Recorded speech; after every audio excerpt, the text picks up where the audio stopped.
तुम्हाला या आनंदाची गुरु केली, तुम्हाला तुमच्याबद्दल थोडस अंतर्मुख करायला लावणं, आपल्या आजूबाजूला त्याच्याकडे थोडेसे डोळे उघडे ठेवणं आणि त्या गोष्टींना थोडं सकारात्मक दृष्ट्या बघणं, की हे सगळं सध्या अर्चिता मॅडमांच्याकडं. आणि आता आपल्याला हळूहळू हळूहळू या पुढच्या तासांमध्ये तुम्हाला ही गोष्ट लक्षात येईल की आपल्या जवळच आहे, पण आपणच त्याच्याकडे बघत नाहीये. आणि आजचा दिवस नाहीये, इथनं पुढचं आयुष्य तुमचं खूप क्लास जाईल, तुमचा स्वतःकडे बघण्याचा दृष्टिकोन चेंज होईल. तुम्ही दर काही प्रतिकूल परिस्थिती आली की त्याच्यामध्ये अनुकूलता शोधाल, आणि हे आहे फक्त आपल्यापाशी. आणि याची ओळख करून देण्यासाठी आता येणार आहेत अर्चिता मॅडम सुद्धा शिक्षिका आहेत, योग शिक्षिका आहेत, वक्ती आहे खूप भारी, आणि वेगवेगळ्या विषयांवर आपल्याला मार्गदर्शन दर सोमवारी करतच असते. पण आता आज हा विषय घेऊन यायला लागले, जोरदार क्लाप. सगळीकडे आनंदी आनंद आहे, मस्तपैकी वातावरण आहे बाहेर, आणि प्रत्येक लोक आनंद व्यक्त करत असतात, आनंद घेत असतात. पण खरंच आनंद म्हणजे नेमकं काय असतो? तो फक्त लिमिटेड वेळासाठी असतो का? आता दसरा चालू आहे, सगळीकडे देवीचं स्थापना केलेली आहे, मस्त दांडिया चालू आहेत, बरेचसे प्रोग्राम चालू आहेत, म्हणून प्रत्येकाला वाटतं की हा काळ खूप छान आहे, आणि असं वाटायला लागतं की हा काळ इथंच थांबला पाहिजे. पण आयुष्य हे थांबत नाही, ते पुढे पुढे पुढे सरकत असतं. आणि म्हणून आयुष्यामध्ये येणारा प्रत्येक क्षण तो कशा पद्धतीने घालवतो, कशा पद्धतीने व्यतीत करतो, तसं आयुष्य हे घडत असतं. प्रत्येकाची एक अपेक्षा असते की माझ्या जीवनामध्ये आनंद असला पाहिजे. प्रत्येकाला वाटत असतं, पण तो आनंद मिळण्यासाठी मला काय केलं पाहिजे याचा मात्र आपण विचार करत नाही, आणि आहे त्या गोष्टी हातातल्या आपण सोडून देतो आणि नको त्या गोष्टींच्या मागे लागत असतो. म्हणजेच काय, आयुष्य जीवन म्हणजे नेमकं काय असतं? ज्या पद्धतीनं नदी दोन प्रवाहाच्या मधून वाहत असते, दोन किनाऱ्यांच्या मधून वाहत असते, तसंच माणसाचं जन्म आणि मृत्यू या मधला जो काळ आहे त्याला आपण आयुष्य म्हणतो, त्याला आपण जीवन म्हणतो. हे जीवन आपण कसं व्यतीत करतो, कसं घालवतो, याच्यावरती माणसाचं भवितव्य हे अवलंबून असतं. मग आपण आनंदी आहे हे अनुभवायचं की दाखवायचं? कारण बऱ्याच वेळेला या 21व्या युगामध्ये आपण आनंदी आहोत हे अनुभवण्यापेक्षा आपण दाखवण्यामध्ये मग्न असतो. म्हणजेच काय की आनंद हे बोलून, ऐकून, सांगून नाहीये. हे आनंद जे आहे हे बोलणं, चालणं, ऐकणं याच्या पलीकडे जाऊन पोहोचलेलं आहे. मग खरंच माणसाचं आयुष्य जर आनंदी करायचं असेल तर त्याच्यासाठी आपण काय केलं पाहिजे, किंवा माणसाचं आयुष्य कशा पद्धतीनं असलं पाहिजे? आजकाल पाहायला गेलात तर सगळ्या गोष्टी आपण थोडक्यात करत चाललोय, आणि त्यामुळं काय झालंय की माणसाचं आयुष्य पण हळूहळू कमी होत चाललंय. आधी 100 वर्ष माणसं जगत होती, त्याच्यानंतर 80 मध्ये आली, 60 मध्ये आली, आणि आता 40 मध्ये येऊन ठेपलेली आहे. म्हणजेच काय की माणसाचं आयुष्य हे कमी होत चाललेलं आहे. मला सांगा, पूर्वी सुविधा जास्त होत्या की कमी होत्या? पूर्वी सुख सुविधा फार कमी होत्या, पण तरी माणसं आनंदी होती. पूर्वी लोकांच्याकडं घरं छोटी होती, पण घर भरलेलं असायचं माणसांनी, तरी सुद्धा ती आनंद.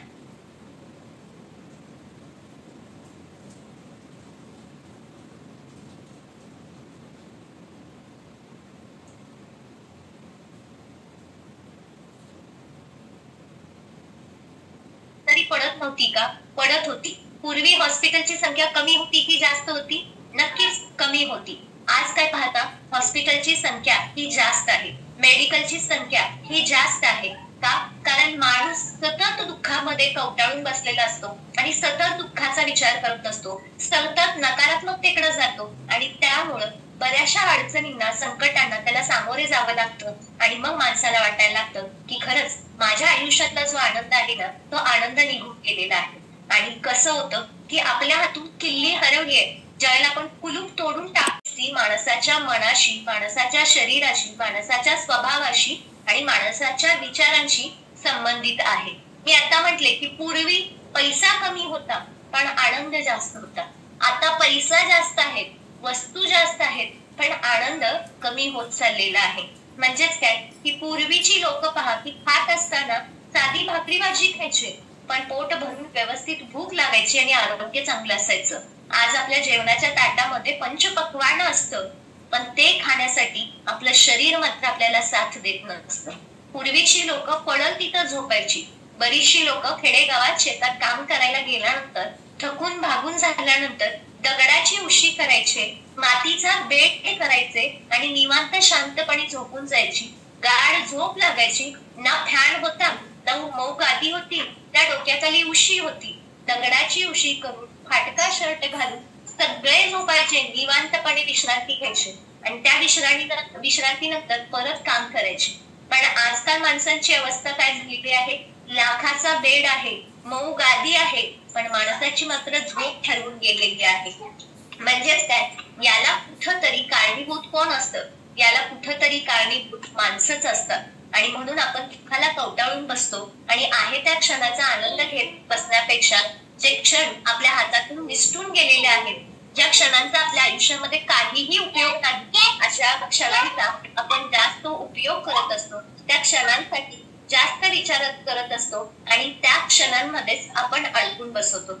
आणि म्हणूनच जर आयुष्यामध्ये सुख, शांती, समाधान लाभायचं असेल तर प्रत्येकाने जी किल्ली आहे ती किल्ली आपल्याकडे ठेवली पाहिजे. त्यातली पहिली महत्वाची जी किल्ली आहे, आनंदी जीवनाची गुरु किल्ली, त्यातली पहिली किल्ली आहे ते म्हणजे शरीर. ज्याचं शरीर निरोगी आहे, आरोग्य संपन्न जी व्यक्ती आहे ती खऱ्या अर्थाने आनंदी आणि सुखी आहे. सकाळी उठल्यानंतर मुठभर औषधं खाते, रात्री झोपूपर्यंत परत औषधं खाते, औषधं जास्त आणि अन्न कमी खाते, शरीरामध्ये अनेक व्याधी आहेत, अनेक त्रास आहेत. मग मला सांगा, त्या व्यक्तीकडे खूप सुख सुविधा आहेत, सगळ्या वस्तू आहेत, पण आनंद मिळेल का? हो, नाही मिळणार. पण काही व्यक्ती अशा आहेत की ज्यांच्याकडे वस्तू कमी आहेत पण तरी सुद्धा आनंदी आहेत. जर सगळ्याच गोष्टी पैशाच्या तुलनेतून केल्या असत्या तर या जगामध्ये जेवढे श्रीमंत लोक आहेत ते सगळे श्रीमंत लोक आनंदी झाले असते. पण असं नाही. गरीब लोक सुद्धा आनंदी असतात आणि श्रीमंत लोक सुद्धा दुःखी असतात. म्हणजेच काय की आनंद आणि दुःख ह्या माणसाच्या आयुष्याचा एक अविभाज्य घटक आहे. आणि या अविभाज्य घटकामध्ये माणूस जसं स्वतःला सांगत जातो तसं त्याचं आयुष्य घडत असतं. आणि म्हणून सांगावंसं वाटतं की दुःख हे माणसाजवळ असतं, सुख, आनंद येत जात असतं. म्हणजे काय की आनंदाचे क्षण येत जात असतात, पण रोज दुःख आपल्या भोवती कवटाळून बसलेलं असतं. मग त्या दुःखाला तुम्ही गोंजारत बसला, त्या दुःखाला मोठं करत बसला तर आयुष्य हे निराशावादी व्हायला लागतं. आणि म्हणूनच माणसाला आनंद कशामध्ये लागतो? पहिला असतो तो आनंद भावनिक असतो, दुसरा आनंद कौटुंबिक असतो आणि तिसरा आनंद हा सामाजिक असतो. या 3 स्तरावरती आपला आनंद माणूस व्यक्त करत असतो. आणि या 3 स्तरावरती आनंद व्यक्त करत असताना, आनंद मिळवत असताना माणूस बऱ्याचशा गोष्टी हा हातातून निसटून जात असतात. मग आपल्याला सामाजिक, कौटुंबिक, भावनिक हे तिन्ही सुख, आनंद जर मिळवायचं असेल तर सगळ्यात महत्वाचं आहे की आपलं शरीर हे निरोगी, आरोग्य संपन्न असलं पाहिजे. शरीराचे सगळे अवयव व्यवस्थित असले पाहिजेत. मग शरीराचे सगळे अवयव चांगले असायचे असतील तर काय केलं पाहिजे? तर शरीर निरोगी ठेवण्यासाठी छानपैकी सात्विक असा आहार घेतला पाहिजे, योग्य प्रमाणात झोप घेतली पाहिजे, योग्य प्रमाणात व्यायाम केला पाहिजे आणि चांगले विचार डोकीमध्ये घातले पाहिजेत. तर खऱ्या अर्थाने माणूस हा आनंद येत असतो. मला सांगा की कित्येक लोक आपण आहोत, ऍसिडिटीची गोळी खातो, 2 दिवस ऍसिडिटीची गोळी खाल्ली की 2 दिवस पित्त थांबतं, तिसऱ्या दिवशी काय होतं? परत पित्त व्हायला लागतं. मग आपल्याला काय वाटतं की खाल्ल्यामुळे माझ्या शरीरामध्ये पित्त वाढत असतं. पण सांगू का तुम्हाला, पित्त खवळणाऱ्या ज्या गोष्टी आहेत, म्हणजे आपण साहजिकपणे बोलून जातो की या व्यक्तीला बघितलं त्यांनी माझं पित्त खवळून उठतं. मग मला सांगा, ज्या व्यक्तीला पाहून तुमचं पित्त खवळतं ती व्यक्ती सतत तुमच्या डोक्यात मनात असेल तर गोळ्या खाल्ल्यानंतर पित्त कमी होईल का? नाही. पित्त खवळणाऱ्या ज्या गोष्टी आहेत, पित्त खवळणाऱ्या ज्या व्यक्ती आहेत, ते डोक्यातून, मनातून जोपर्यंत काढून टाकत नाही तोपर्यंत ह्या गोळ्या खाव्याच लागतात. झोप लागत नाही, निद्रानाश होतो, झोपच येत नाही, बराच काळ आपण न झोपता जागे राहतो, अशी बऱ्याच जणांची अवस्था असते. का असते?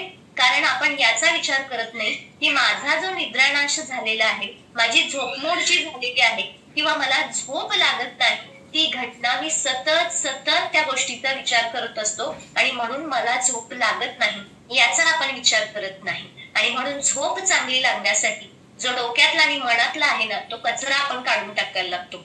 घर स्वच्छ करतो, अंगण स्वच्छ करतो, कुणी आपल्या अंगणामध्ये कचरा टाकला की लगेच आपण बाजूला काढून टाकत असतो.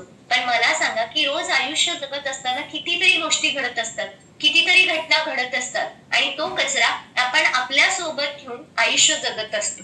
आणि म्हणून डोक्यातला मनातला कचरा ज्या त्या वेळेला आपण काढलो की आयुष्य खूप आनंदी, आयुष्य खूप छान होत असतं. आणि म्हणूनच स्वतःचं शरीर जर निरोगी असेल ना तर सगळ्या गोष्टी असतात. आणि त्यातलीच गुरुकिल्ली जी आहे, जर शरीर निरोगी ठेवायचं असेल तर आहार चांगला लागतो, विचार चांगले लागतात, व्यायाम लागतो, झोप चांगली लागते. त्याच पद्धतीने त्या शरीरामध्ये असणारं मन सुद्धा चांगलं असावं लागतं. त्या मनामध्ये सुद्धा सकारात्मक विचार असावे लागतात. त्यावेळेला आयुष्य हे आपलं खूप सुंदर बनत असतं. आणि हे आयुष्य सुंदर बनवण्यासाठी मनातला जो कचरा आहे तो मनातला कचरा आपण बाहेर काढता आला पाहिजे. पण सतत व्यक्ती काय करत असतो, स्वतःवरती फोकस कमी आणि इतरांच्या वरती फोकस जास्त करत असतो. आणि म्हणून म्हणावं असं वाटतं, खुद के लिए खास बनो, खुद के लिए खास बनो, दुनिया लगी है आपको बुरा बनाने में, दुनिया लगी है आपको बुरा बनाने में. जोपर्यंत आपण आपल्यासाठी खास बनत नाही ना तोपर्यंत आपल्या आयुष्यामध्ये आनंद येत नाही. पण आपलं जीवन जगत असताना आपल्याला विचार येत असतो की मी सतत इतरांच्यासाठी खास बनलं पाहिजे, इतरांसाठी चांगलं बनलं पाहिजे. आणि यासाठी मला सांगावं असं वाटतं की डॉक्टरांच्याकडे जात असताना आपण आपले रिपोर्टची फाईल घेऊन जातो आणि डॉक्टरांना दाखवतो आणि औषध घेतो. पण या वेळेला डॉक्टरांच्याकडे आधी जाण्यापूर्वी, तुमची रिपोर्टची फाईल घेऊन जाण्यापूर्वी एकदा फक्त तुमच्या मनाच्या रिपोर्टची फाईल एकदा उघडून बघा. मग तुम्हाला लक्षात येईल की माणसं जास्त शरीराने आजारी पडायला लागलेत की मनाने आजारी पडायला लागलेत. याच्या आधी काउन्सिलिंगची, त्याचबरोबर सायकोलॉजीसाठी किंवा मानसशास्त्रज्ञांची संख्या कमी होती. पण आज लहान मुलांपासून मोठ्यांपर्यंत प्रत्येकाला काउन्सिलरची गरज भासत आहे.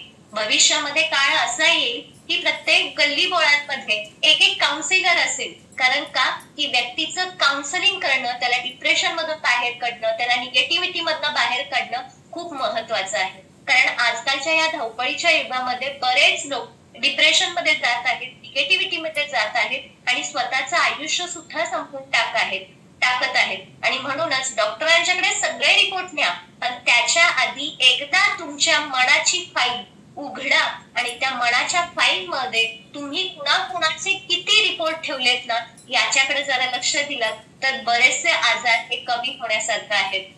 एक व्यक्ती असतो, तर व्यक्ती एका संतांकडे जातो आणि म्हणतो की मी एका मित्राला खूप मदत केलेली आहे आणि तो मित्र खूप मोठा होत चाललेला आहे, त्याच्या जीवनामध्ये यश मिळत चाललेलं आहे, पण माझ्या आयुष्यामध्ये मात्र यश नाहीये. मी मात्र सतत माझा जो प्रोग्रेस आहे तो खाली येत चाललेला आहे. त्याच्यासाठी मी काय करू? त्यावेळेला ते संत त्या व्यक्तीला विचारतात, ती व्यक्ती कशाने मोठी झाली, ती व्यक्ती कशाने एवढी चांगली झाली? तर मग ती व्यक्ती म्हणते की मी त्याला मदत केली आणि मी मदत केल्यापासून तो खूप मोठा होत चाललेला आहे. मग संत म्हणतात की एकदा तुझ्या त्या मित्राकडे जाऊन तू तुझ्यासाठी त्याची मदत घेतली आहेस का? कारण तू त्याला मदत केला आहेस, पण त्याची मदत तू तुझ्या आयुष्यामध्ये घेतला आहेस का? त्यावेळेला ती व्यक्ती म्हणते मी त्याच्याकडे गेलो नाही, मला त्याच्याकडे जाण्यासाठी कमीपणा वाटतो. का कमीपणा वाटतो? कारण मी त्याला मदत केली, तो मोठा झाला, पण माझी प्रोग्रेस, माझं जे यश आहे ते यश मात्र कमी होत चाललेलं आहे. मला अपमानास्पद वाटतं आणि म्हणून मी त्याच्याकडे गेलो नाही. तेव्हा संत म्हणतात एकदा तू त्या मित्राकडे जा आणि त्याची मदत घे. आणि संत एकच वाक्य बोलतात, तुझा मित्र यशस्वी झाला कारण त्यानं त्याच्या कामावरती स्वतःवरती फोकस केला आणि तू अयशस्वी झालास कारण तू तुझ्या कामावरती तुझ्यावरती फोकस न करता तू तुझ्या मित्राच्या यशाच्या वरती फोकस केलास, म्हणून तू खाली राहिलास आणि तो वर गेला. आयुष्यामध्ये आपल्या पण तसंच होत असतं. आपण आपल्याकडे कमी फोकस करतो, इतरांच्याकडे जास्त फोकस करतो आणि मग तिथं खऱ्या अर्थाने आपल्या आयुष्यामध्ये नैराश्य, दुःख, वेदना, त्रास हे यायला लागतात. म्हणून जर स्वतःवरती फोकस करायचं असेल तर सगळ्यात आधी आपल्या मनाचा जो रिपोर्टची फाईल आहे ती रिपोर्टची फाईल व्यवस्थित असली पाहिजे, क्लिअर असली पाहिजे. त्यावेळेला आपल्या जीवनामध्ये खऱ्या अर्थाने आनंद हा मिळत असतो. आणि म्हणून पहिली किल्ली आहे की शरीर आणि त्याचबरोबर त्या शरीरातलं जे मन आहे ते मन निरोगी राहिलं पाहिजे. दुसरी महत्वाची किल्ली आहे ती म्हणजे नातेसंबंध. कारण व्यक्ती आनंदी कशामुळे असतो, दुःखी कशामुळे होतो, ताणतणाव कशामुळे असतो, तर तो नातेसंबंधामुळे होत असतो. म्हणजेच काय की नातेसंबंध जर व्यवस्थित असेल, त्या नातेसंबंधांमध्ये स्पर्श असेल, भावना असेल, एकमेकाबद्दल विश्वास असेल, एकमेकाबद्दल आदर असेल, तर ती नाती आपल्याला आनंद देत असतात. पण त्याच नात्यांमध्ये जर द्वेष असेल, मत्सर असेल, राग असेल, तर तीच नातं आपल्याला तणाव देत असतात, आपल्याला नैराश्य देत असतात आणि दुःख देत असतात. आणि त्यासाठी आपली जी नाती असतात ती नाती ही चांगली असली पाहिजेत. म्हणून बघा की आम्ही लहान असताना एक जरी चॉकलेट आणलं तरी त्या चॉकलेटचे 2 भाग केले जायचे आणि त्यातला जो मोठा भाग असायचा तो छोट्याला दिला जायचा आणि जो चॉकलेटचा छोटा भाग आहे तो मात्र मोठा घेत होता. पण हे चॉकलेट छोटं होतं, पण दोघं एकमेकांशी वाटून खायचे. यातनं एक गोष्ट आपल्याला कळतं की मोठ्या व्यक्तीने, मोठ्या मनाने, मोठ्या वस्तू या लहानांना देऊन मोठं करायचं असतं आणि लहानांनी त्या वस्तू घेऊन मोठ्यांच्या मोठ्या गोष्टी शिकायचं असतं. ही शिकवण आपल्याला त्या चॉकलेट मधून मिळत होती. फक्त चॉकलेट खाऊन आपण आनंद तेवढ्यासाठी करत नव्हतो, तर त्यातनं ही छोटी गोष्ट आहे. मोठ्या व्यक्तींनी मोठ्या मनाने मोठ्या वस्तू लहानांना दिलं तर लहान मोठे बनत असतात आणि लहानांनी त्यांचा आदर्श घेऊन पुढे गेले तर त्यांचं आयुष्य हे चांगलं होत असतं. आणि म्हणूनच आपल्या आयुष्यामध्ये जर नातेसंबंध चांगले असतील तर आपल्याला एकमेकांबद्दल आदर असला पाहिजे आणि ज्या त्या वेळेला आपण भावना व्यक्त केल्या पाहिजेत. आजकाल कुटुंबामध्ये संवाद कमी होत चाललेला आहे आणि वाद जास्त होत चाललेला आहे. पूर्वी बघा, संध्याकाळी जेवण झाले, जेवत असताना लोक काय करायचे, गोल मस्त पैकी सर्कल मध्ये बसायचं, मध्ये सगळं जेवण ठेवायचं, जेवायचं आणि तिथेच बसून छान पैकी गप्पा मारायच्या. आज काय झालेलं असतं, आज पण जेवण समोर असतं, सगळेजण गोल बसून आपण जेवतो पण गप्पा नसतात, कारण हातामध्ये मोबाईल असतो आणि त्या मोबाईल मध्ये आपण इतकं गुंग होऊन जातो की आपल्या ताटामध्ये काय आहे, आपण काय खातो आहे याचं सुद्धा आपल्याला भान राहत नाही आणि आपल्या शेजारची व्यक्ती सुद्धा काय खाती आहे, ती खाल्ली आहे की नाही याचं सुद्धा भान राहत नाही. कारण का, भावनांची देवाणघेवाण, शब्दांची देवाणघेवाण ही कुठंतरी कमी पडत चालली आणि तिथंच खऱ्या अर्थाने दुःखाचं कारण वाढायला लागलं, दुःख वाढायला लागलं. पूर्वी प्रायव्हसी कुणालाच नव्हती, सगळे एकत्र बसायचे पण एकमेकाला स्पर्शातून, डोळ्यातून, फक्त चेहऱ्याच्या हावभावामधूनच स्वतःमध्ये ज्या भावना आहेत त्या इतरांसाठी व्यक्त केल्या जायच्या. खांद्यावरती कुणी हात ठेवला तर आपल्याला आधार मिळायचा की तू लढ, मी तुझ्या सोबत आहे. म्हणजेच काय, फक्त खांद्यावरती हात ठेवल्यानंतर ती व्यक्ती माझ्या सोबत आहे हे आपल्याला कळून जायचं आणि आपणही कुणाच्या खांद्यावरती हात ठेवलो की आपल्या स्पर्शाने समोरच्या व्यक्तीला सुद्धा कळायचं की आपण त्याच्या सोबत आहोत. मला सांगा, खांदा तोच राहिलेला आहे, हात तोच राहिलेला आहे, पण आपण किती जणांच्या खांद्यावरती हात ठेवून स्पर्श करून आपण म्हणतो की मी तुझ्या सोबत आहे. म्हणजेच काय, स्पर्शाची जागा ही मोबाईलनी घेतली आणि मोबाईलनी माणसाच्या आयुष्यातल्या सगळ्या भावना ज्या आहेत त्या भावना हळूहळू बोथट करत गेल्या, हळूहळू त्या भावना संपत गेल्या आणि तिथंच खऱ्या अर्थानं दुःखाला, त्रासाला, वेदनेला जागा मिळायला लागली.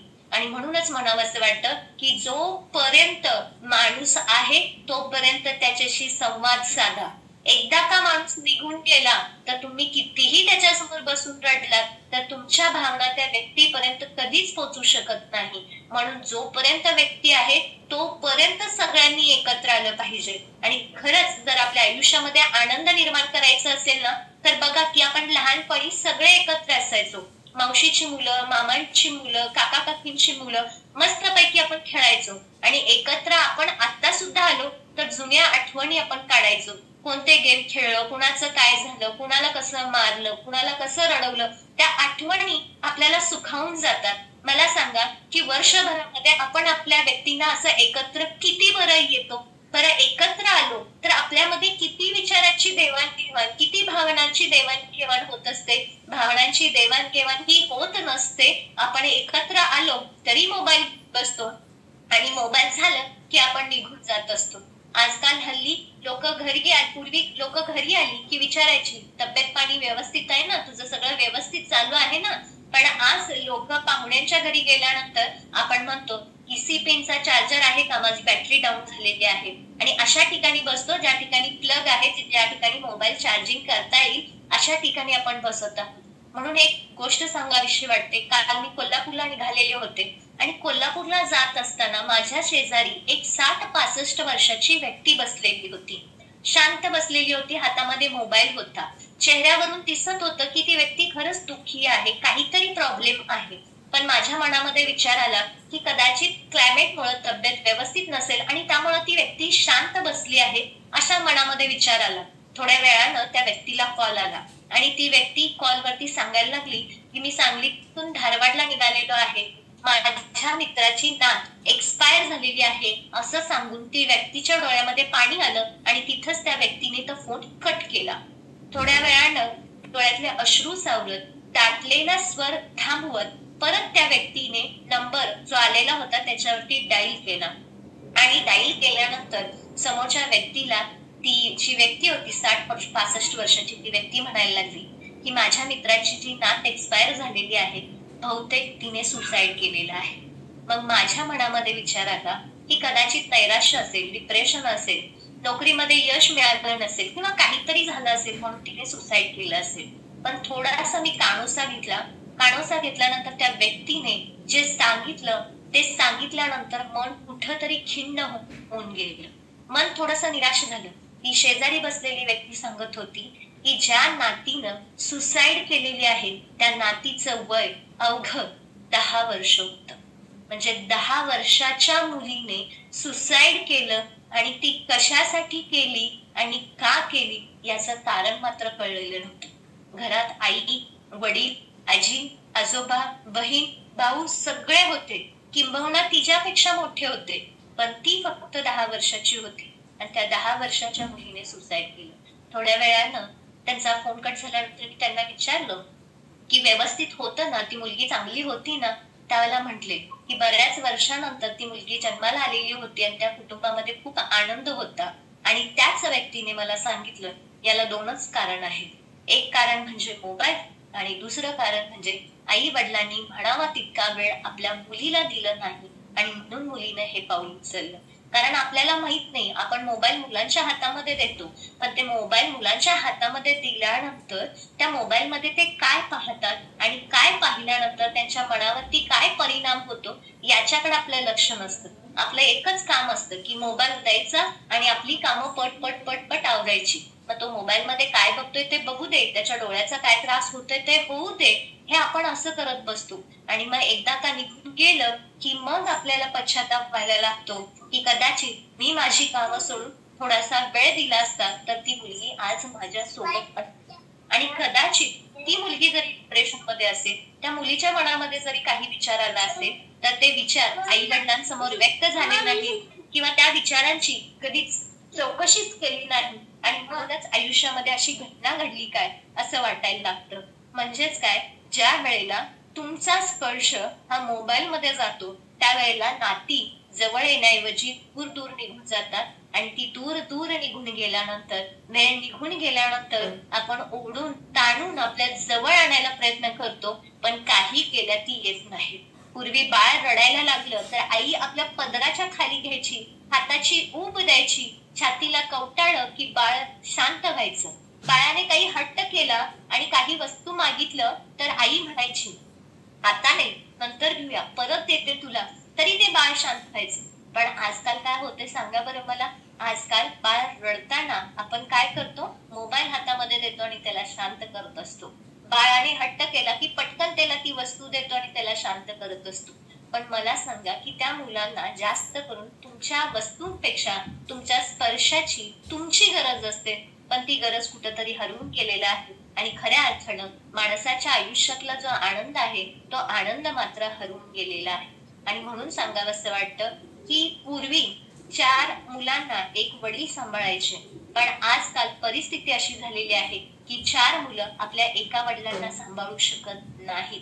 का सांभाळू शकत नाही? कारण त्यांना ज्या वेळेत ज्या गोष्टी द्यायच्या होत्या त्या देण्याऐवजी आपण वस्तू पैसे देऊन ती गरज भागवत होतो आणि त्यामुळं हल्ली मुलं आपला वेळ आपल्या आई वडिलांना देऊ शकत नाही. आणि म्हणून म्हणावं असं वाटतं की थोडासा वेळ 24 तासातला का होईना पण थोडासा वेळ आपण आपल्या कुटुंबातील आपण आपल्या मुलांना जर देऊन ठेवलं तर खरंच आपल्या आयुष्यामध्ये आनंद हा मिळणार आहे. म्हणून आपण सगळे वेगळे जण आहोत, प्रत्येकामध्ये काहीतरी वेगळेपण आहे, ते वेगळेपण आपण स्वीकारता आलं पाहिजे आणि ते वेगळेपण स्वीकारून जर पुढे आपण चालायला लागलो ना तर खऱ्या अर्थानं आपल्या आयुष्यामध्ये आनंद होत असतो. आणि म्हणून जी दुसरी किल्ली आहे ती म्हणजे नातेसंबंध. हे नातेसंबंध सांभाळत असताना आपण आयुष्यभरामध्ये खूप पुंजी कमवतो, पैसे कमवतो. का कमवतो? कारण माझ्या पुढच्या 7 पिढींनी बसून खाल्लं पाहिजे, पुढच्या 7 पिढींचं व्यवस्थित चाललं पाहिजे असं आपण म्हणत असतो. पण ते कमवलेल्यातला एक तरी पैसा आपण आपल्या माणसांसाठी जर खर्च केला तर खऱ्या अर्थाने आपल्या आयुष्यामध्ये त्या व्यक्तीच्या आयुष्यामध्ये आनंद हा येत असतो. पण तो योग्य वेळेला योग्य रीतीने खर्च केला तर आनंद आहे, नाहीतर त्याच्यामध्ये व्यवहार येत असतो आणि व्यवहार आला की मग त्यामध्ये धनाचा उपयोग होत असतो. आणि म्हणून सांगावं असं वाटतं की एक व्यक्ती होती, त्या व्यक्तीकडं त्याच्या पंजांनी म्हणजे पंजांनी आजोबांना दिलं, आजोबांनी वडिलांना दिलं, वडिलांनी त्या व्यक्तीला दिलं एक सोन्याची वीट ही देऊन ठेवलेली होती. मग ती व्यक्ती काय केली, जी वीट आपल्याला वडिलांच्याकडून सोन्याची मिळालेली होती ती वीट घरामध्ये एका ठिकाणी पुरून ठेवलेली होती. दर रविवारी ती वीट काढायचा, ते आहे का नाही व्यवस्थित बघायचा, परत आहे त्या जागेला तो पुरून ठेवायचा. असं बरीच वर्ष निघून गेली, वीट घरातच होती, आहे त्या जागेवरती ठेवायची, आठवड्यातून एकदा बाहेर काढायची, बघायची, परत तिथेच ठेवून टाकायचं. हे दिनक्रम चालू होता. एकदा रविवारी त्यानं ती वीट काढली, बघितली, ठेवली, पण पुढच्या रविवारी तो पुन्हा त्याच जागेवरती खड्डा खणला, पण त्या जागेवरती खड्डा खणल्यानंतर तिथं ती सोन्याची वीट नव्हती. मग त्याने पोलिसांना बोलवलं आणि पोलिसांना सांगितलं की माझ्याकडे सोन्याची वीट होती. मग पोलिसांनी त्या व्यक्तीला विचारलं, मग त्या सोन्याच्या विटेचं तू काय करायचास? त्यावेळेला ती व्यक्ती म्हटली, काही नाही, प्रत्येक रविवारी मी खड्डा खणायचा, ती वीट आहे काय बघायचो, परत तो खड्डा झाकायचा, तिथेच ठेवायचो आणि माझ्या कामाला मी लागत होतो. त्यावेळेला पोलीस म्हणतात, ठीक आहे, उद्या सकाळी तू पोलीस स्टेशन मध्ये ये. उद्या सकाळी तू पोलीस स्टेशन मध्ये आलास की तुला तुझी जी सोन्याची वीट आहे ती सोन्याची वीट मी तुला घेऊन देतो. मग त्याला खूप आनंद होतो की माझी जी वीट आहे ती उद्या पोलीस स्टेशन मध्ये मिळणार आहे, म्हणून तो खूप आनंदी होतो. आणि आनंदी झाल्यानंतर तो दुसऱ्या दिवशी सकाळी उठतो आणि पोलीस स्टेशन मध्ये जातो आणि पोलिसांना म्हणतो, माझी सोन्याची वीट सापडली का हो, माझी सोन्याची वीट तुमच्याकडे आहे का? त्यावेळेला पोलीस बाहेर जातात आणि एक साधी वीट, घर बांधण्यासाठी जी असते ती वीट घेतात आणि त्या माणसाच्या हातामध्ये देतात. मग तो व्यक्ती म्हणतो की माझी सोन्याची वीट होती, तुम्ही तर ही तुम्हाला साधी मातीची वीट दिलंय, ह्याचं घेऊन मी काय करू? त्यावेळेला पोलीस हसतात आणि म्हणतात, सोन्याची वीट होती, त्याचं तू काय केलास का? नाही केलास. तू काय करायचास? दर रविवारी उकरायचास, परत ठेवायचा. तसंच समज ही जी वीट आहे ही सोन्याची आहे असं समज, खड्डा खण, आहे त्या ठिकाणी ठेव आणि प्रत्येक रविवारी तू बघत बस. ज्या विटेचा तू उपयोगच केला नाहीस, मग ती सोन्याची असू दे किंवा मातीची असू दे, तुला काय फरक पडतो? तसंच आपल्या आयुष्यामध्ये सुद्धा होत असतं. आपण सुद्धा ती सोन्याची वीट आहे तशी पुरून ठेवत असतो, बघत असतो, पण त्या विटेचा जो उपयोग आहे तो उपयोग मात्र स्वतःच्या माणसांसाठी करत नाही आणि स्वतःच्या माणसांसाठी केलेला नसल्यामुळे माणूस गेल्यानंतर आपण खंत करत बसायला लागतो. आणि म्हणून मला असं वाटतं की माणूस आहे तोपर्यंत त्याची काळजी घ्या, माणूस आहे तोपर्यंत त्याला स्पर्श करा, माणूस आहे तोपर्यंत स्वतःच्या भावना व्यक्त करा. एकदा का माणूस निघून गेला आणि डोळ्यातून तुमच्या घरी पाठ वाहते तरी त्याचा काहीही उपयोग होणार नाही. म्हणून आपल्या व्यक्तीसाठी जे मिळवलेलं आहे त्या मिळवल्याचं थोडं तरी आपल्याला खर्च करता आलं पाहिजे, तर खऱ्या अर्थानं जे आपले नातेसंबंध आहेत ते नातेसंबंध हे चांगले राहणार आहेत. एकमेकांची विचारपूस करा, एकमेकांची विचारपूस देवाणघेवाण केल्याने आयुष्यात बऱ्याचशा गोष्टी घडत असतात. दुसरी महत्वाची गोष्ट, नातेसंबंध सांभाळत असताना मनावरती ताणतणाव ट्रेस येत असतो. का ट्रेस येत असतो? कारण आपण नको असणाऱ्या ज्या गोष्टी असतात त्या मनामध्ये इतकं साठवून ठेवतो, ज्या त्या गोष्टी ज्या त्या ठिकाणी आपण सोडलो तर खऱ्या अर्थानं नातेसंबंध हे चांगल्या पद्धतीने राहत असतात. आणि म्हणूनच माझा जो तिसरा मंत्र आहे तो म्हणजे माफ करा आणि मन साफ करा. भले काही चुकीच्या घटना घडल्या असतील भले भले कोणाचे देणे घेणे घातले असतील, पण एकमेकांची उणी धुणी काढत बसण्यापेक्षा, एकमेकांचं कमीपणा काढत बसण्यापेक्षा समोरच्या व्यक्तीला माफ करा आणि मन साफ करा आणि मग पुढे जायला शिका. मग असं पुढे गेलं तर खऱ्या अर्थानं माणसाच्या आयुष्यामध्ये खूप आनंद होत असतो.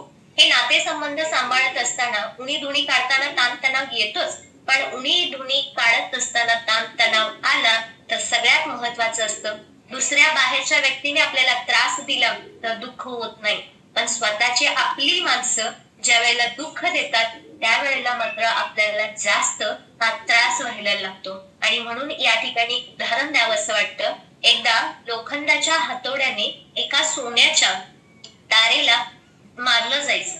मग ते सोन्याच्या तारेला हातोड्याने मारून मारून त्या सोन्याच्या तारेला आकार दिला जायचा, पण आवाज यायचा नाही.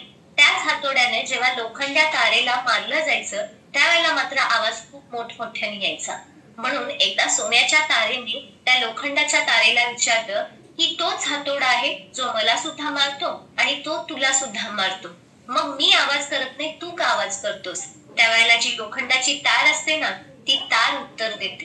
ती तार उत्तर देते, म्हणते तू सोन्याचा आहेस, हातोडा लोखंडाचा आहे, तुझा आणि त्याचा काहीही संबंध नाही, म्हणून त्याने कितीही मारलं तर तुला वेदना होत नाही. पण मी पण लोखंडाचा आहे आणि हातोडा पण लोखंडाचा आहे, तो माझाच आहे, पण माझा व्यक्ती ज्यावेळेला मला मारतो ना त्यावेळेला त्याचा त्रास हा जास्त होत असतो. मग आपल्याही आयुष्यामध्ये असं होत असतं.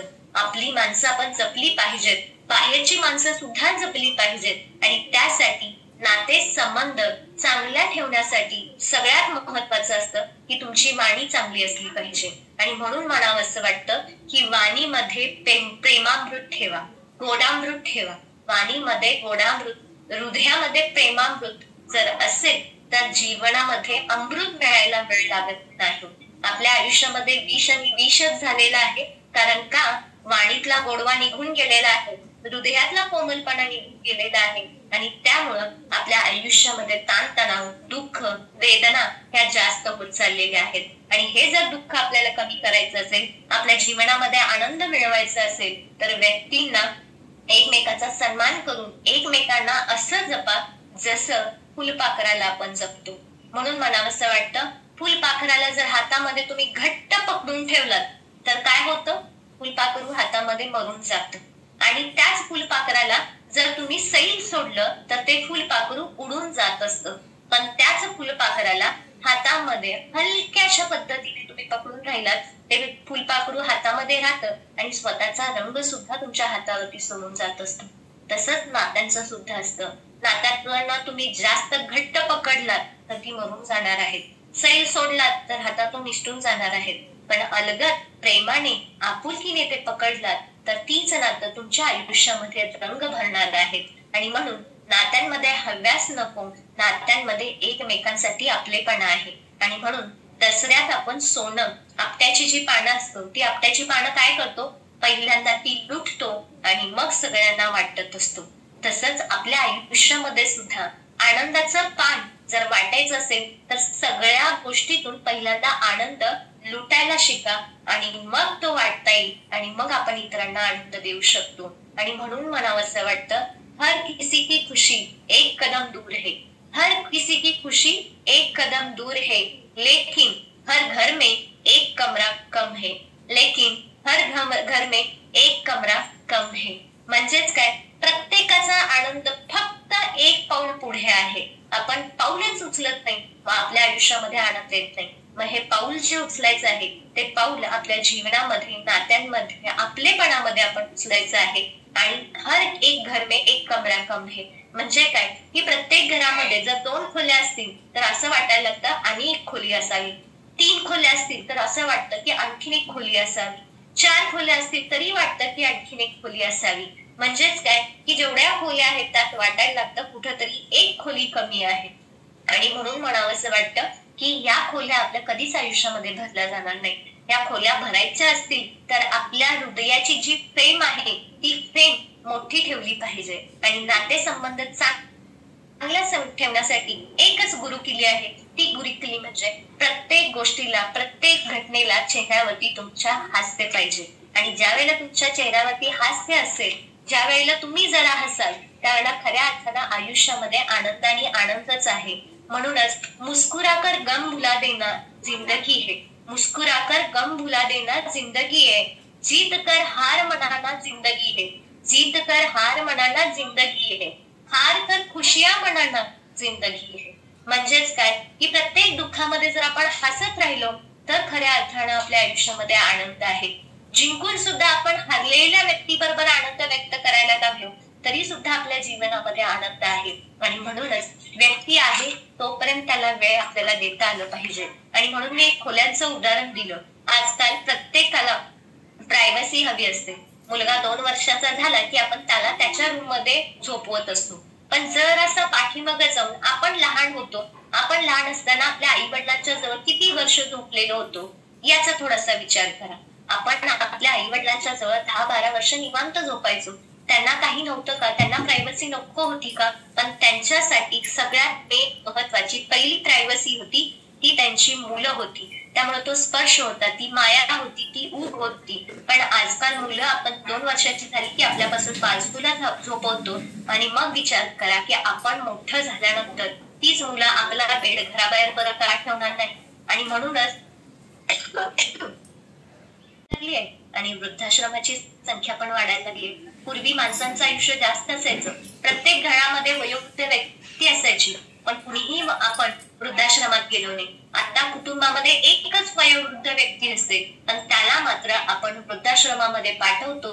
कारण तिथं कुठंतरी भावना कमी झाल्या, कुठंतरी स्पर्श कमी झाला आणि आयुष्याची प्रगती पुढे जाण्याऐवजी आयुष्याची प्रगती ही पाठीमागे आली. आणि म्हणूनच आहे त्या गोष्टींमध्ये समाधान व्यक्त करा आणि विचारांची देवाणघेवाण करा. आणि म्हणूनच पुढचा जो नातेसंबंधातला मंत्र आहे तो म्हणजे ज्या त्या वेळेला ज्या त्या घटना नको आहेत त्या ऑफ करता आल्या पाहिजेत. ज्या त्या वेळेला नको असणाऱ्या गोष्टी त्या त्या ठिकाणी आपल्याला डिलीट करता आल्या पाहिजेत. आपण मोबाईल मधल्या गोष्टी डिलीट करतो. का करतो? कारण मोबाईल हँग होईल म्हणून त्यातल्या गोष्टी आपण डिलीट करत असतो, कारण स्टोरेज जास्त असतं. पण मला सांगा, आपल्या आयुष्यामध्ये कितीतरी गोष्टी आहेत ज्या नको आहेत, त्यातनं काहीही आउटपुट मिळत नाही, त्या स्टोअर करून आपण ठेवलो आहेत की नाही? मग जोपर्यंत आपण नको असणाऱ्या गोष्टी त्या स्टोरेज मधनं बाहेर काढत नाही तोपर्यंत चांगल्या गोष्टी आपल्याकडे प्रवेश करत नाहीत. आणि म्हणूनच कधी कधी एकमेकांबद्दल राग व्यक्त झाला, क्रोध असेल, एकमेकांबद्दल तिरस्कार असेल तर ज्या त्या वेळेला ज्या त्या गोष्टी आपण जर डिलीट मारत गेलो तर खऱ्या अर्थानं आपलं आयुष्य सुखी, समाधानी आणि आनंदी व्हायला लागतं आणि आपण आपलं आयुष्य छान पद्धतीनं जगता येत असतं. म्हणून वस्तूचा संचय करत असताना व्यक्तींचा सुद्धा संचय करायला विसरू नका.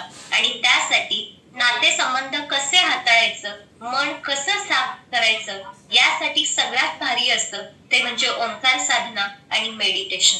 ओंकार साधना आणि मेडिटेशन करतो त्यावेळेला आपल्या मनावरती परिणाम होतो, आपल्या मनाचा चांगल्या पद्धतीने विचार केला जातो. आणि ज्या वेळेला आपल्या मनावरती चांगल्या गोष्टींचा परिणाम व्हायला लागतो त्यावेळेला आपल्या जीवनामध्ये आनंद येत असतो. कारण कचरा बाहेर काढल्याशिवाय चांगल्या गोष्टी आत प्रवेश करत नाही. आणि म्हणून ते कचरा काढण्यासाठी आहे त्या दुःखाला कवटाळून बसू नका. कारण व्यक्तीला असं वाटायला लागतं सुख, आनंद हा वैयक्तिक माझ्यासाठी असलं पाहिजे आणि दुःख कसं असलं पाहिजे? दुःख हे सार्वजनिक असलं पाहिजे. म्हणजेच काय की माझ्याकडे जे दुःख आहे अशी दुःखी व्यक्ती माझ्या आजूबाजूला पाहिजेत असं आपण वाटायला लागतं. पण सुख आणि आनंद मात्र फक्त मलाच मिळायला पाहिजे हे आपण सोडता आलं पाहिजे. ज्यावेळेला आपण इतरांना सुखी करतो, इतरांना आनंदी करतो त्यावेळेला मला आनंद मिळत असतो. मला सांगा, या पृथ्वी तलावरती कितीतरी निसर्गाने वस्तू बनवलेल्या आहेत. जर प्रत्येक फुलाने ठरवलं असतं की मी माझ्यासाठीच फुलणार, मी माझ्यासाठीच सुगंध देणार तर काय झालं असतं? तर आपल्या आयुष्यामध्ये नैराश्य आलं असतं. फुलं सुद्धा दुसऱ्यांसाठी फुलत असतात. तसंच आपल्याही नात्यांमध्ये स्वार्थ कमी असला पाहिजे आणि आपलेपणा जास्त असला पाहिजे. आणि म्हणून म्हटलं जातं की नात्यांमध्ये फुलं कशी असली पाहिजे? ती फुलं देवाऱ्यावरची असली पाहिजेत, ती फुलं बागेतली असली पाहिजेत, ती फुलं फ्लॉवर पॉट मधली असली पाहिजेत, ना की ती फुलं प्रेतावरची. प्रेतावरची फुलं काय करत असतात? ना हसू देत नाही, ना रडू देत नाही, अशी ती प्रेतावरची फुलं असतात. पण तीच फुलं बागेमध्ये असतील, देवाच्या चरणी असतील तर ती हसू पण देतात आणि रडू पण देत असतात. तसं आपलं आयुष्य इतरांना हसवत राहणं, इतरांचं दुःख कमी करत गेलो तर त्यातूनच आपल्याला आनंद मिळत असतो. मला सांगा की कमळ चिखलामध्ये उगवतं, पण कमळाने कधी विचार केलेला आहे का की मी इतकी सुंदर आहे, मी फुलांची राणी आहे, माझा सुगंध इतका छान आहे, पण तरी सुद्धा माझा जन्म एका चिखलामध्ये होतो म्हणून खंत करत बसलेली आहे का? बिलकुल नाही. तर कमळ काय करतं, त्या चिखलातून वरती येतं आणि स्वतःचं अस्तित्व सिद्ध करत असतं. तसंच आपल्याही आयुष्यामध्ये स्वतःचं अस्तित्व सिद्ध करण्यासाठी जे दुःख आहे, जे चिखल आहे, जे नैराश्य आहे, त्यातनं वर येण्यासाठी सगळ्यात महत्वाचं असतं ते morning field station. Morning field स्टेशनला आपण जॉईन होतो त्यावेळेला आपलं दुःख कमी वाटायला लागतं आणि इतरांचं दुःख आपल्याला जास्त वाटायला लागतं आणि मग त्यावेळेला थोडंसं आपण आपल्या अंतर्मनामध्ये डोकावतो आणि वाटायला लागतं मी इतरांपेक्षा खूप छान आहे, इतरांपेक्षा मला खूप छान आहे. आणि म्हणूनच नातेसंबंध जपत असताना एकमेकांशी कधीही तुलना करू नका, कारण ज्या ठिकाणी तुलना आपण करतो त्या ठिकाणी खेद, द्वेष आणि दुःख निर्माण व्हायला लागतं. प्रत्येक व्यक्ती वेगळी असते, त्यामुळे तुलना कधीही करायची नाही. म्हणून एखादी घटना घडली तर त्या व्यक्तीच्या ठिकाणी आपण उभं राहायचं आणि त्या व्यक्तीच्या ठिकाणी आपण उभं राहून आपलं आयुष्य जगायचं. मग आपलं आयुष्य आपण जगायला लागलो की खूप छान वाटायला लागतं. म्हणून तुम्हाला माहित आहे की पूर्वी प्रत्येकाने गोष्ट ऐकलेली आहे. कोणती गोष्ट? 5 आंधळे असतात ज्याने कधीही हत्ती पाहिलेला नसतो आणि त्या 5 आंधळ्यांना हत्ती कसा आहे याचं वर्णन करायला सांगितलं जातं. त्यावेळेला एक आंधळा सोंडेला हात लावतो आणि म्हणतो की हत्ती हा पाईपासारखा आहे. एक व्यक्ती हत्तीच्या पायाला हात लावतो आणि म्हणतो की हत्ती हा खांबासारखा आहे. एक व्यक्ती पोटाला हात लावतो आणि म्हणतो की हत्ती हा भिंतीसारखा आहे. एक व्यक्ती कानाला हात लावतो आणि म्हणतो की हत्ती सुपासारखा आहे. एक व्यक्ती शेपटीला हात लावतो आणि म्हणतो की हत्ती दोरीसारखा आहे. मग या ठिकाणी मला सांगा, 5ही आंधळे जे आहेत ते चुकीचे आहेत का? त्यांच्या कल्पना चुकीच्या आहेत का? बिलकुल नाही. जे हत्ती सांगितलेला आहे तो हत्ती चुकीचा आहे का? नाही, कारण त्यांनी आयुष्यामध्ये कधीच त्या गोष्टी पाहिलेल्या नसतात. त्यांच्या कल्पनेनं ते व्यक्त केलं जात असतं. तसंच आपल्या सुद्धा आयुष्यामध्ये होत असतं. ज्या वेळेला समोरची व्यक्ती आपल्याला अपेक्षित आहे तसं नाही वागलं तर आपल्याला दुःख व्हायला लागतं. आणि म्हणून इथं सांगावंसं वाटतं, ना ती व्यक्ती चुकीची असते, ना तिचे विचार चुकीचे असतात. परिस्थिती माणसाला घडवत असते. त्यामुळे परिस्थितीचा विचार करायचा, व्यक्तीला चुकीची ठरवत बसून आपलं आयुष्य नैराश्याकडे नेण्यापेक्षा आपण चांगल्या पद्धतीने आयुष्य जगायचं असेल तर आहे तशा सगळ्या गोष्टी आपण स्वीकारलो आणि पुढे जर चालायला लागलो तर नक्कीच आपलं आयुष्य हे सुंदर आणि मस्त व्हायला लागतं. आणि त्यामुळं नको त्या गोष्टींचा अभ्यास करत बसण्यापेक्षा आहे त्या गोष्टींमध्ये समाधान व्यक्त करून जर आपण आपल्या जीवनाची गाडी पुढे ढकलायला लागलो तर नक्कीच आयुष्य खूप छान होतं. आता मगाशी ताई म्हटलंय की रोज गुलाबजाम खाल्लं तर गुलाबजामावरती असणारं प्रेम कमी होतं की जास्त? नक्कीच कमी व्हायला लागतं. कधी कधीतरी खाल्लं तर मग ते हवं हवंसं वाटायला लागतं. तसंच आयुष्यामध्ये असतं. आयुष्यामध्ये थोडेसे चढ उतार असतात, थोडासा खाली वरपणा असतो, पण ते आपल्याला हवे हवेसे वाटायला लागतात, ते आपल्याला जवळ असावे लागतात. आणि म्हणून हे जे चढ उतार आहेत ते चढ उतार करत करतच आपण जर आयुष्य जगायला लागलो तर खऱ्या अर्थानं आपल्या आयुष्यामध्ये खूप गोष्टी होणार आहेत. आणि म्हणून नको त्या गोष्टींचा अभ्यास करत बसण्यापेक्षा आहे त्या गोष्टी करा, पण एकमेकांची तुलना न करता जर आपण पुढं करायला लागलो, स्वतःवरती फोकस करायला लागलो, थोडं थोडं जर स्वतःला बदलायला लागलो तर आयुष्य खूप छान व्हायला लागतं, आयुष्य खूप मस्त व्हायला लागतं. म्हणून आपल्या जेवणाच्या ताटामध्ये थोडंसं लोणचं असतं, मीठ असतं, लिंबू असते, भाजी असते, स्वीट असतं आणि भाकरी पण असते. तसंच जीवनामध्ये आहे. थोडासा द्वेष असतो, थोडासा मत्सर असतो, थोडंसं प्रेम असतं, थोडंसं आपुलकी असते. आणि मग हे जीवनाचं जे ताट आहे ते जीवनाचं ताट हे सुंदर असं व्हायला लागतं. म्हणून नको असणाऱ्या गोष्टींचा हव्यास सोडून जर आपण पुढे चालायला लागलो, पुढे न्यायला लागलो तर आयुष्य हे खूप सुंदर होतं, आयुष्य हे खूप मस्त होत असतं. म्हणून वस्तुतः संचय करत असताना आनंदाच्या छोट्या छोट्या क्षणांचा आपण संचय करा. थोडंसं आपल्याला हलकं होता आलं पाहिजे. आणि म्हणून इथं उदाहरण द्यावं असं वाटतं की तुम्हाला माहित आहे की श्रीकृष्णाच्या केसांमध्ये वरती त्यांच्या किरीटमध्ये मोरपीस असतो. तो मोरपीस आपल्याला काय सांगत असतो? मोरपीस हे हलकं असतं आणि ज्या वेळेला मस्तक वाकलं जातं त्यावेळेला ते मोठं सुद्धा वाकलं पाहिजे. तसंच माणसाचं असतं. माणूस आयुष्यामध्ये कितीही उंच गेला तर त्या मोर पिसासारखं हलकं फुलकं असलं पाहिजे, वागता आलं पाहिजे, झुकता आलं पाहिजे, मग आपण मोठं बनत असतो. श्रीकृष्णांच्याकडे बासुरी असते. बासुरी कशासाठी असते? बासुरी आतून पोकळ असते आणि म्हणून त्यातनं स्वर हे निघत असतात, संगीत निघत असतात. तसंच माणसाचं मन सुद्धा पोकळ असलं पाहिजे. म्हणजे बऱ्याचशा गोष्टी त्याच्यामध्ये सामावून घेता आल्या पाहिजेत, बऱ्याचशा गोष्टी आपल्याला सोडून देता आल्या पाहिजेत. मग खऱ्या अर्थानं आपल्या आयुष्यामध्ये आनंद, सुख आणि समृद्धी मिळत असते.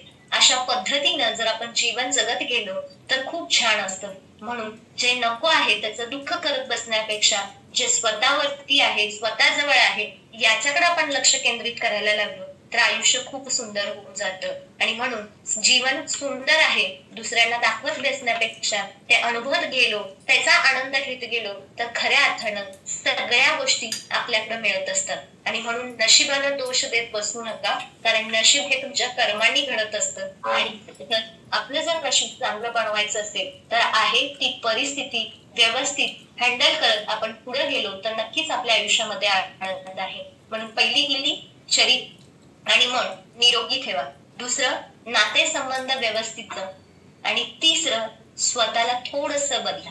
स्वतःला बदललात, थोडे विचार बदललात आणि थोडासा वेळ स्वतःसाठी दिलात तर नक्कीच आपलं आयुष्य सुद्धा खूप सुंदर होत असतं. म्हणून खरा सुखी ज्याच्याकडे गाडी आहे, बंगला आहे, तो खरा सुखी नाही, तर ज्याच्याकडे माणसं आहेत, चांगले विचार आहेत, ज्याच्याकडे चांगलं आरोग्य आहे, ज्याला चांगली झोप लागते, खऱ्या अर्थाने ती व्यक्ती आनंदी आणि सुखी आहे. आणि म्हणूनच आहे त्याच्यामध्ये स्वीकारा. म्हणून स्वतःचं दुःख कवटाळून बसू नका आणि स्वतःच्या दुःखाचं प्रदर्शन मात्र इतरांना मांडू नका. कारण या निसर्गानं, एक परमेश्वरानं एक आपल्याला देणगी दिलेली आहे. कोणती देणगी दिलेली आहे? आपण या पृथ्वी तलावरती येत असताना 9 महिने आपल्याला आधी संकेत मिळतात. पण या पृथ्वी तलावरून जात असताना 9 मिनिट तरी आपल्याला संकेत मिळतात का हो, की तुमचं आता संपलंय, वरचं तिकीट काढायचंय आणि तुम्हाला निघायचंय, असा संकेत मिळतो का? जर परमेश्वराने असं जर संकेत केला असता की 9 मिनिटानंतर तू हे जग सोडायचं आहे, तुला वरचा प्रवास करायचा आहे, व्यक्ती 9 मिनिटा आधीच निघून गेली असते. आणि म्हणून सांगावंसं वाटतं की येताना आपण काही घेऊन येत नाही, जाताना आपण काही घेऊन जात नाही. जर परमेश्वराने तशी सोय केली असती तर आपण आपलं सुद्धा घेऊन गेलो असतो आणि दुसऱ्यांचं सुद्धा कसं मिळतं याचा विचार केला असतो. पण असं न करता सगळं इथंच सोडून जायचं आहे. फक्त तुमच्या सोबत येणार आहे ते तुमचं चांगलं कर्म, तुमचा स्वभाव, तुम्ही जोडलेली माणसं आणि ती आठवणी, हे एवढंच इथं राहणार आहे. बाकी काही सुद्धा नाहीये. पण उगीच आपण ह्याच्यामध्ये दंगा घालत बसतो. म्हणून वस्तूचा संचय कमी करा, माणसांचा संचय जास्त करा आणि इतरांना मदत करत करत आयुष्य जगा. इतरांचं दुःख हलकं करत करत आयुष्य जगा. मग खऱ्या अर्थाने आपल्या आयुष्यामध्ये आनंद आणि आनंदच आहे. आणि त्यासाठी आपलं मॉर्निंग फ्युएल स्टेशन, मेडिटेशन, ओंकार साधना, सबकॉन्शियस माइंड वरती विचार करण्यासाठी अफर्मेशन, त्याचबरोबर योगा, प्राणायाम, ज्या ठिकाणी आपलं बॉडी पूर्ण रिलॅक्स केली जात असते, हे सगळं करत असतात. म्हणून छोटे छोटे जे दुःखाचे प्रसंग येतात ना, ते रोज जाता वेळा काढण्यासाठी ना मॉर्निंग फ्युएल स्टेशन हे सगळ्यात बेस्ट ऑप्शन आहे. इकडं तिकडं भटकत राहून स्वतः बरोबर कचरा घेऊन जाण्यापेक्षा तो कचरा टाकत पुढे जायचंय आणि आयुष्य छान जगायचंय. जाताना इतकंच सांगते की आयुष्यामध्ये no once more, no retake. त्यामुळे आयुष्य मस्त, बिनधास्त आणि 24 तास जगला तर खऱ्या अर्थानं तुमच्या आयुष्यामध्ये आनंद आणि आनंदच.